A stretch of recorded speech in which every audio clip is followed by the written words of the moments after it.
Joe, you got two guys now out for the season.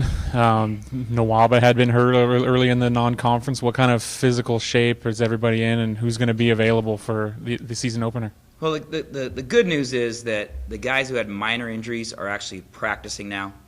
So Waba is practicing right now. Brian Bennett's practicing right now. Reese Morgan is practicing right now. So three guys who were out are practicing. Unfortunately, Taylor Sutliff, who was starting as a two-guard, and Zach Gordon was injured 2 months ago, they're out for the season with the ACLs. And the good news about that is in both cases they haven't played enough games, and they both do have a redshirt year available. So both will be able to get an extra year of strength and conditioning and in the program, and really try to look at that as some way that they can still improve during that offseason. So I feel really confident about our 8 or 9 guys that we have. Our depth after that starts moving towards some walk-ons and some kids that haven't any time.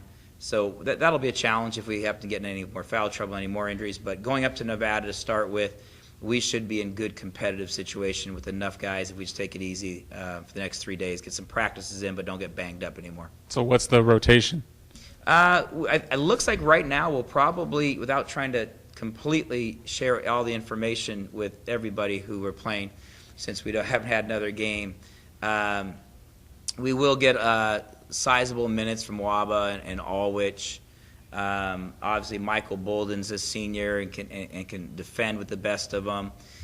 Morgan's available to come give us a spark off the bench. Obviously, Bennett's available to really give us sustained minutes. But the freshman Alex Abrams will play. Anthony Silvestri will play as a shooter. Obviously, Malik Love will definitely be a leader of the team. So we'll have 8, 9, 10, the typical that you would think that would be in our rotation. As far as declaring who that is, I'll keep that under the hat until tip-off. What should we look for in the matchup with Nevada, as far as where that game's going to be won and lost? Well, I think they have they're pretty long and athletic. They have a scorer at 28 in their exhibition game, Marquise Coleman from L.A., who really stepped up and seems to be their go-to guy. Perez is a great shooter, and another wing, a 6'6" kid, DJ Fenner. So they have a 3-guard attack, 6'2", 6'3", and 6'6", that all score it pretty well. Could all get 20 points. Defensively, what we've seen in our scrimmages, closed-door scrimmages against opponents that shall be remain nameless per NCAA rules, we did show the ability to defend. Our man-to-man defense is really good. Our zone is a little inconsistent, but could be used as well. So I'm pretty pleased with that. With all our Cal Poly teams, our issue is always going to be developing the consistency on the offensive end. Is that what you hope to do in Reno then, is consistency? I hope that we're consistent on the defense and rebounding end. That's something we can control every night. We can defend and rebound every night. What I really hope that we do on offense, our first part of our offense is taking care of the basketball. I don't think that we're as tough with the basketball right now as we need to be. We have historically been a nationally ranked team as far as fewest turnovers per night. In the events that we've scrimmaged against, we haven't been as ball tough as I like. And the most important part of our defense is always our offense. We just don't turn it over a lot. And as I've always said, that doesn't matter what sport it is. I think anybody that doesn't turn the ball over has a great chance of being in a game and not giving your opponent too many easy opportunities. How good is Reno? Well, they were finished fourth in the Mountain West last year. They've got players that are drafted in the NBA last year. They have guys that look like they're going to be in the NBA in the future here. We have to play an A game to go on the road and beat a Mountain West team on their home court.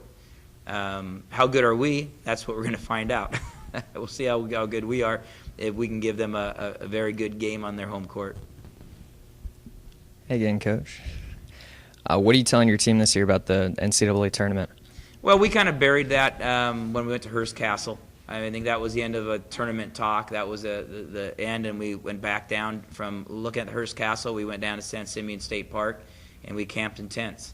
Said, well, see, you're not living in a castle, are you now? And we made our own meals, and it was kind of a euphemism about that's over, that's done. This year is about building our own tournament that sure other teams might be excited to play it because you made the tournament, but we have so much work to do. We just got to get back to that, what I call tournament toughness.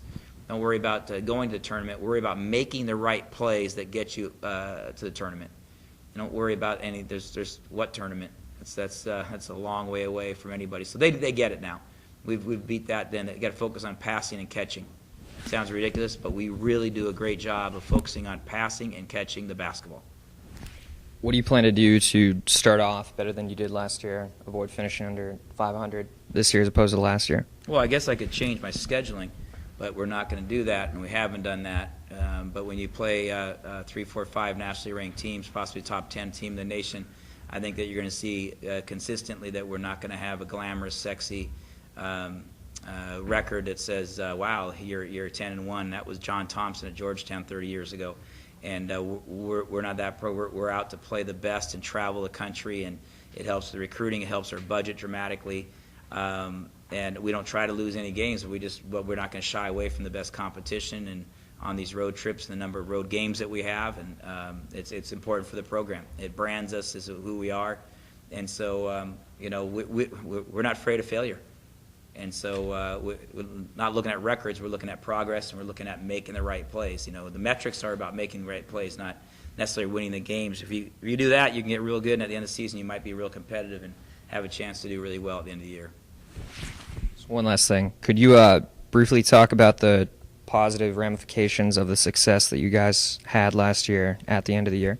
Well, the most important thing that we think that success can breed is an attitude and an excitement that makes you want to keep on, duplicating. No matter how many times I tell guys forget about last year, nobody's going to forget about last year. Hopefully, they remember the work it took to get there, and the sustained emotional highs and lows. You can lose 4, 5, 6 games and still get to the tournament. You can have some injuries and have somebody else step up. We experienced injuries and losing streaks, but we didn't put our head down. We didn't cry, complain, point fingers. Whine at each other. So that's where all of success of last year is about the failures of last year and how to overcome that. And so we just look at that's the character of our team right now. Is like, you know what? There's going to be some tough times. I couldn't be happier to see some successes that we had in our fall sports teams and all of the overcoming some of those distractions. From soccer team, coach that left the program right start of the year, to see Phil step up and really lead the team right to close to a playoff spot, and football team right there in the football hunt, watching our volleyball gals, bunch of freshmen go through highs and lows, and coaches really appreciate other coaches that really have those tough days and games and losses and go, hey, that's what coaching is. If everybody everybody can coach in a winning streak. Everybody's a great coach. So they wave the pom-poms. But great programs, teams, coaches go through the losses and the tough times, and then you kind of go on from there. So that's what I'm proud about being part of Cal Poly. Coach, you talk about defensively what you guys want to do. You guys run more of a man-to-man, more of a zone. What's it going to be this year? We've made a commitment to running whatever we got to do to win a game. So when the parents ask us, so what are we, a man team, a zone team, a fast break team, and I say we try to be a winning team, and we aren't a slave to any one theory. We believe that all things can really be effective. Some games we may zone, some games we may zone trap, some games we may press, some games we may man-to-man. But we do hope that every game we're going to take care of the basketball, we're going to defend, and we're going to rebound, and we're going to do those basic things. So we really look forward to that, actually. It's kind of like, hey, we're not going to just be one thing, and we recruit that way. You know what? We're always going to use our personnel and our personality to the best of the talent that we have. And that may change. We may have foul trouble. You may have injury situations, and so we may change philosophies real quickly.